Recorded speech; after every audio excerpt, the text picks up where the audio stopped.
What should we do now? Something is off with the elders. I don't like it. Don't say that. The doubt is why they're angry with us. Remember what they did when they opened our eyes to the truth? They did help us fight back against the Psitanzubisus, I know. But you must agree that something is wrong. Perhaps they are testing us. Perhaps this is how we prove ourselves in these dire times. Yes, I do think we need to find out what is going on. That dark army will be on its way.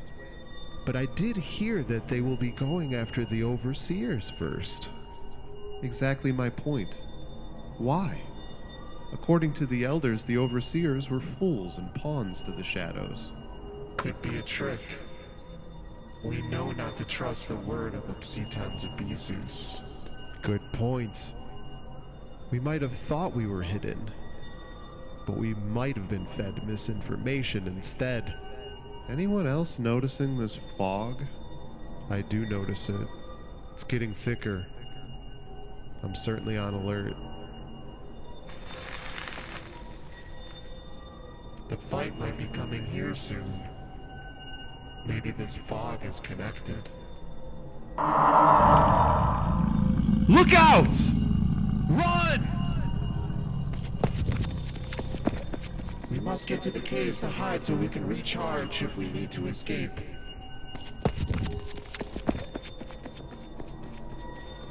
Is this a Psitanzubisus?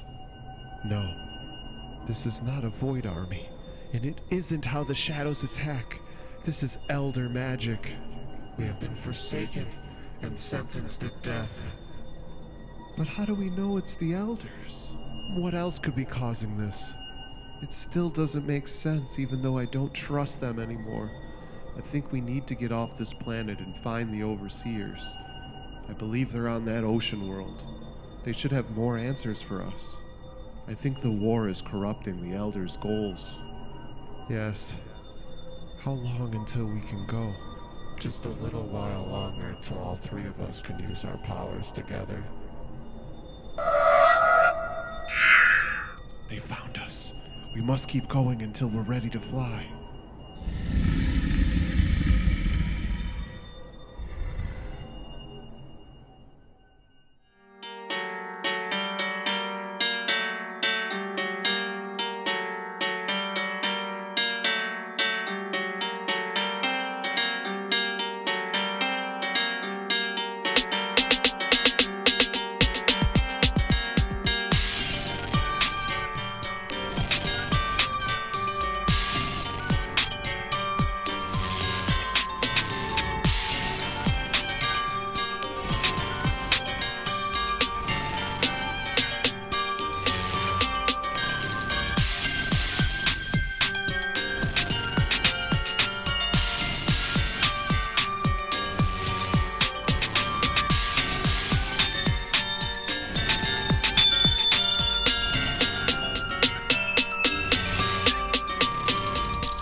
Welcome to the quest for the Green Ball! War Within! And welcome to the second half of the regular season. Can you believe we're already less than 2 months away from the playoffs? I swear these seasons fly by, and while some of us have a head start towards clinching those playoff spots, so many of us have a lot of work to do. And we will be going out of division for the next 2 weeks before we close everything out in the last 5 weeks with an alternate divisional, non-divisional play style. These next 2 weeks are important for potential tiebreakers, but last week's matchups also helped several teams finish on top after the first half, on top of their divisions. And this includes a team in our last game of the week.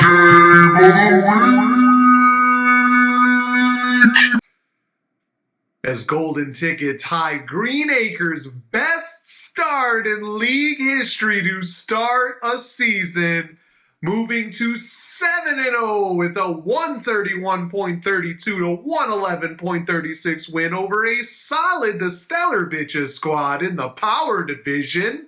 Devontae Adams was the star here with 3 total touchdowns in London. Jamar Chase also went off for 161 yards and a score with the ageless Joe Flacco throwing his way. Daniel Jones scored twice, and the Browns defense decimated the Dolphins with 4 sacks, 3 picks, 1 fumble recovery, and a touchdown, which actually proved to be the big difference here. Zach Ertz also caught a touchdown, another key. Player to watch, Rico Dowdle, wasn't horrible, collecting 96 yards. And while Cam Scadaboo had 94 yards and a score on the other side, the Stellar Bitches ended up losing points at tight end and defense. The 49ers did have 2 sacks and a fumble recovery, but they finished 17 points behind the Browns. Dak Prescott had 3 touchdowns, including a 50-plus yard pass. Bijan Robinson added 92 yards and a score, and A.J. Brown came to life with 120 yards and 2 touchdowns. But in the end, Golden Ticket just had too many beast games. And the Stellar Bitches fell to 3-4 overall.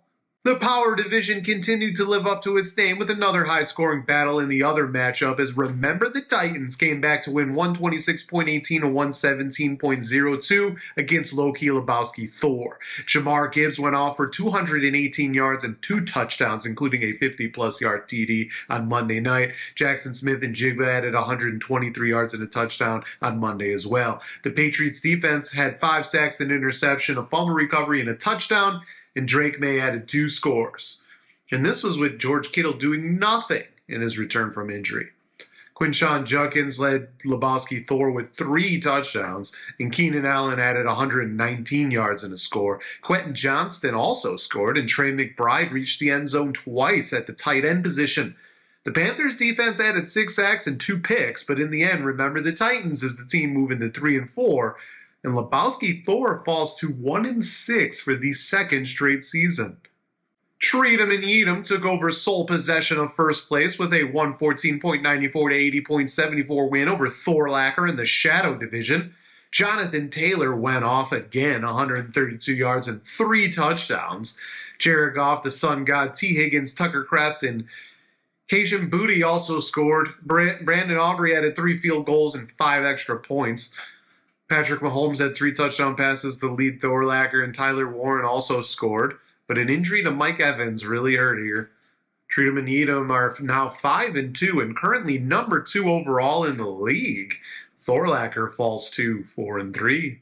The Clash at Demon had moved to 4-3 overall with a 115.06 to 85.24 win over the defending champs Pounders.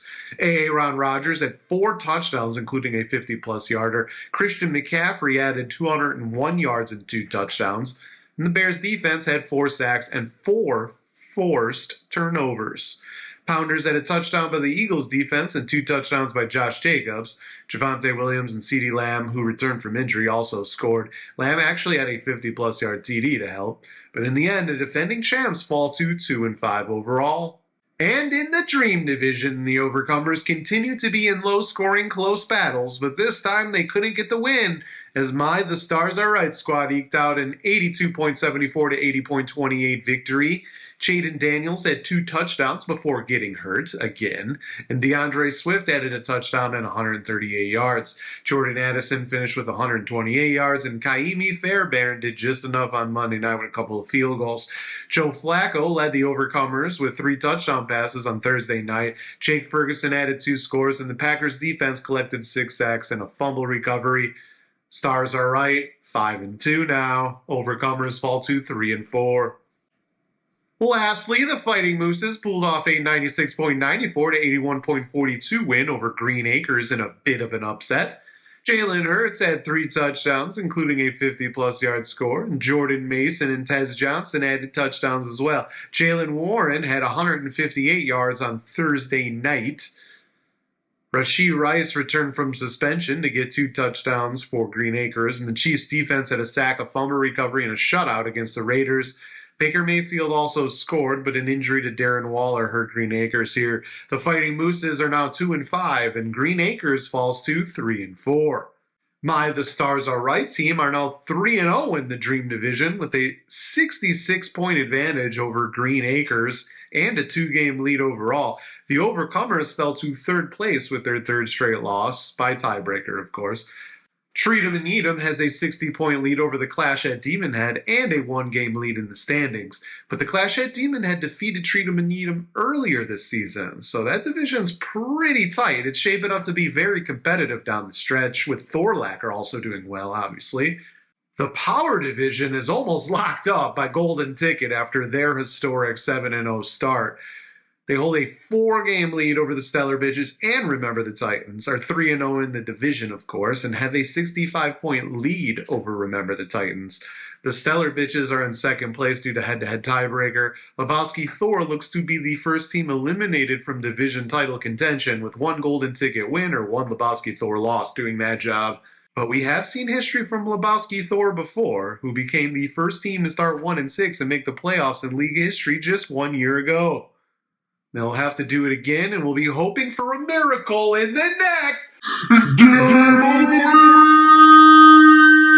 in our first ever Battle of Thor match. The Battle of Thor. We've been waiting all season for this. Thor-lacher is in their divisional race, so a lot on the line here at Tenebrae Woods. Before we learn about this matchup, let's continue the journey in the Master Realm. I am never a fan of dark forests. This is the Tenebrae Woods, a known elder training ground. Training ground? Like for younger elders? We all lived for thousands of years, and at this point in the war, both the overseers and elders are younger than when it all began. Many of the wise minds of the past that understood the purpose and goals of this conflict are gone. But Absitan Zabisus is infinite without time as a constraint. This all seems like a fight that we cannot win. I thought this once too, but as I said, there is a destiny and multiple prophecies. This is all going to end soon. It's just a matter of how and when. I believe we are getting near to the end game. Once we reach the Temple of the Eye, the prophecies will come together and explode. And only one will be proven true. That is, of course, counting on there not being other prophecies we do not know about. I've learned not to trust anything in a world where so many can time travel. And that's a good segue to answer your original question, Constance. The elders use these woods to train their magic, as they feel like it is the first barrier to their kingdom. The magic leaves a residual imprint, and it remains dangerous. What about these strange lights I'm seeing? Is this the magic you're speaking of? No. It is best to keep away from it. Elders could be patrolling these woods. They can create spies out of anything, even the trees. Good point. Everyone, try not to touch the trees. Should we be distracting ourselves again? I mean, I could really go for some football right about now. Wonderful suggestion. We do have an amazing matchup coming up. The Battle of Thor. Will Loki Lebowski Thor reclaim the magic from the past when they won 2 titles in 3 years? Can Thor-lacher show their historic championship season wasn't a fluke and make a run in the second half of this regular season? All good questions. Now, I don't want to alarm anyone, but the trees seem to be getting closer. Be very still. I think they're sensing our movements. We must confuse them with our movements and split up. But what about the League members? I will enter their dreams and guide them all. See you on the other side. Be safe, friends. It only gets harder from here.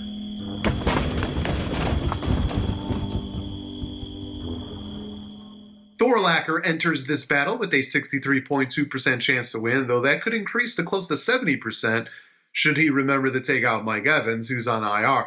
Patrick Mahomes has played like everyone expects this season and is a clear advantage over CJ Stroud at quarterback. Derrick Henry is a good matchup against Chicago, and Thor-lacher will need him to play like the first 2 weeks of the season with PJ Harvey as his running back too.